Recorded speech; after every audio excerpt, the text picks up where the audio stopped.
Hello, students and fellow researchers.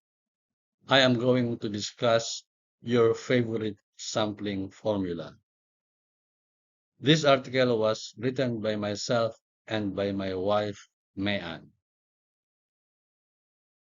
There are five different formulae presented and discussed in research and statistics books. The most frequent formula of which is the formula that estimates population mean with infinite population, which is given below. Where small n is sample size, J is standard score based on an assumed confidence level, sigma is standard deviation, and E is margin of error in ratio or interval measure.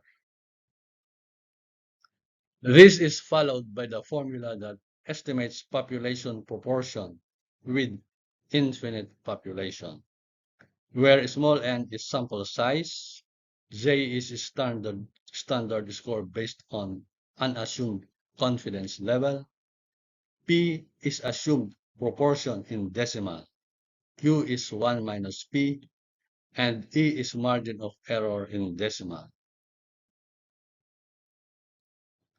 Third is the formula for estimating population mean with finite population size given below, where big N is population size, sigma squared is variance of the variable being measured, E is margin of error in terms of the value of the variable being measured, J is standard score based on an assumed confidence level. Fourth is the formula for estimating population proportion with finite population size given as follows, where P is proportion between two variables of nominal measure in decimal form. Q is 1 minus P. E is margin of error in decimal form. J is standard score based on an assumed confidence level. The least frequent or the fifth among the books is the formula that requires only population size and margin of error. The sampling formula for estimating population means, while most frequently discussed in the statistics books, is seldom used in student researches. Perhaps this seeming unattractiveness of the method is due to the required variance, which, after all, is one of the unknown variables sought to be measured by the research. For studies involving new populations, this technique appears to be absurd. The formula would be most useful when probing populations that have already been studied in the past. In many sampling computations involving the same population, but measured for different variables that cover both ratio interval and categorical measures, the formula that needs only population size and margin of error is the most popular. This could be credited to the very few mathematical steps involved in its calculation, and only population size is required as an input parameter. It is also unexpected that a formula rarely available in statistics and research books would be so popular among research students. In the same manner, it is also startling that a formula that is widely known to and used by researchers would not be taught in books designed for future researchers.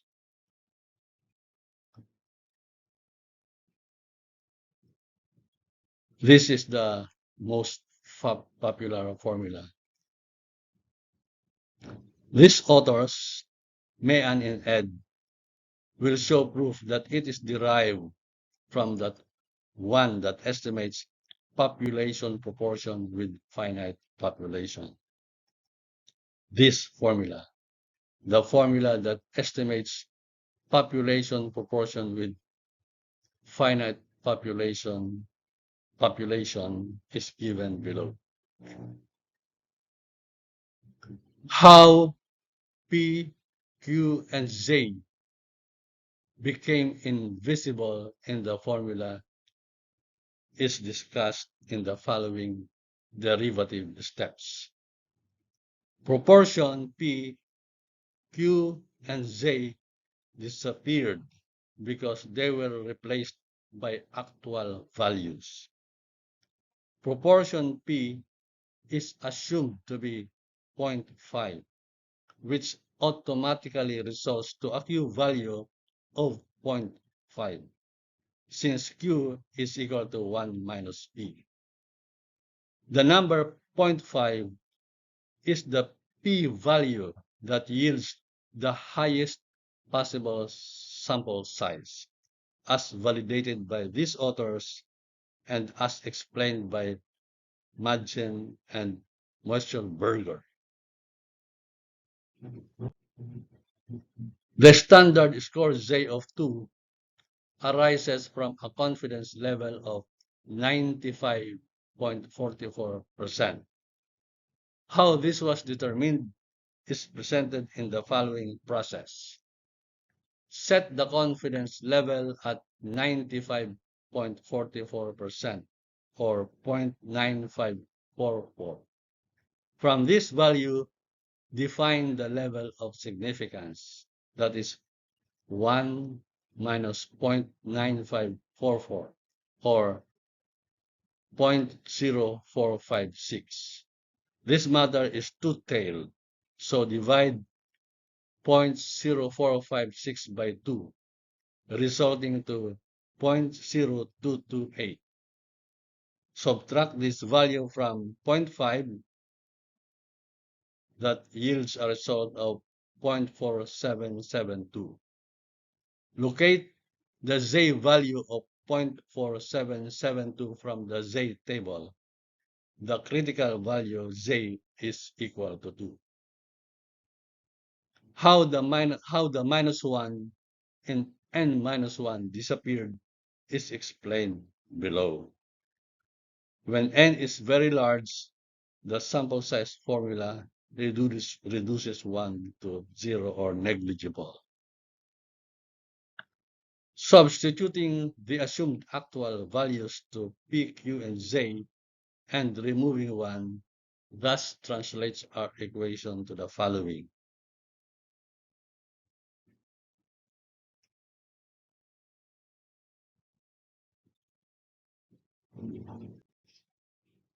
Okay, so while the formula seems to depend only on the known size of the population and the assumed margin of error in decimal, its proof of derivation shows that it presupposes the following: a very large population size, a confidence level of 95.44%, and a proportion of 0.5.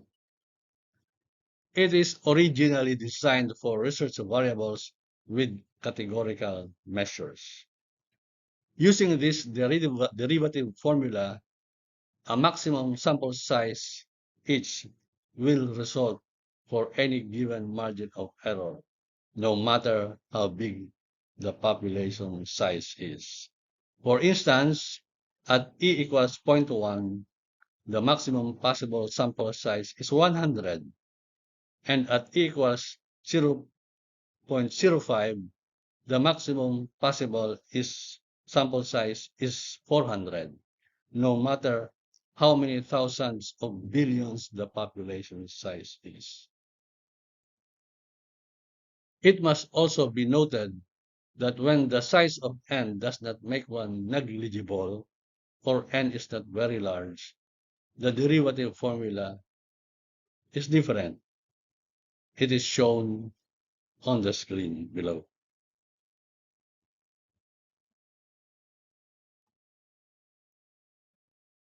Thank you for viewing and listening.